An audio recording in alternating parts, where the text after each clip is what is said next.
መቅደስ እየገባ ይቀድስ ነበር እና ህዝቡ ስራውን አወቀበት ስለዚህ አንድ ቀን ስርዓተ ቅዳሴ ተሰይሞ ሊገባ ሲል ህዝቡ ከዚህ በላይ ይበቃናል ቀድሶ ሲወጣ እንገለዋለን ቀጥቅጠናል የጠንቋይነት የማታቅ አንዲት ንጹህ የሆነች ሴት ቅዳሴውን አስቀድሳ ለመቁረብ ገባች ማንንም አያስቀድስም እሱ ቤተ መቅደስ ሲገባ ሁሉም ውጪ ነው የሚሆኑት ላለማየት ላለመስማት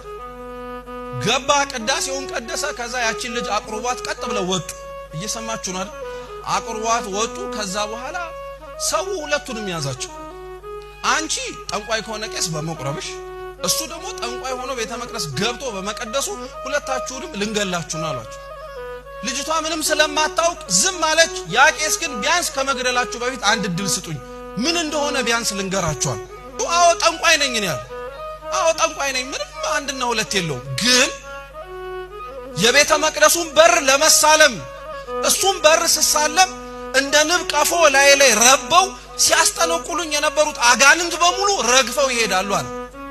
ቤተ መቅደስ ላይ ገብቼ ማንንም ሳያየኝ ወደ ቤተ መቅደሱ ስገባ ራሱ የቤተ መቅደሱ ጠባቂ መላክና ጌታችን ኢየሱስ ክርስቶስ በሩ ላይ ይጠብቁኛል አለ እኔን በሳት ሰንሰለት አስሮኝ ንጹህ አይደለውምና ስጋውን ደሙን መንካት ስለማልችል እሱ ራሱ ግን እኔን ሆኖ ቀድሶ አቅርቦ ይወጣል ልክ ሲጨርስ ቅዳሴውን እኔን ፈቶኝ ውጣ ይለኛል አለ ይሰማችሁ ማንንም የረከሰ ሰው የአምላክን ቅዱስ ስጋና ክቡር ደሙን ስለነካ ስጋና ደሙ የሚረክስ እንዳይመስላችሁ ንጹህ የሆነው እግዚአብሔር ቆሻሻ የሆኑ በኃጢአት ያደፉ ሰዎች ላይ ክብሩን ስለገለጠ እግዚአብሔር ይረክሳል ማለት አይደለም ቅዱስ ስጋውና ክቡር ደሙ ክብሩ ዝቅ ይላል ማለት አይደለም አንድ ጠንቋይ የሆነ ቄስ ነበር እየሰማችሁ ነው ይህ ካህን እየጠነቆለ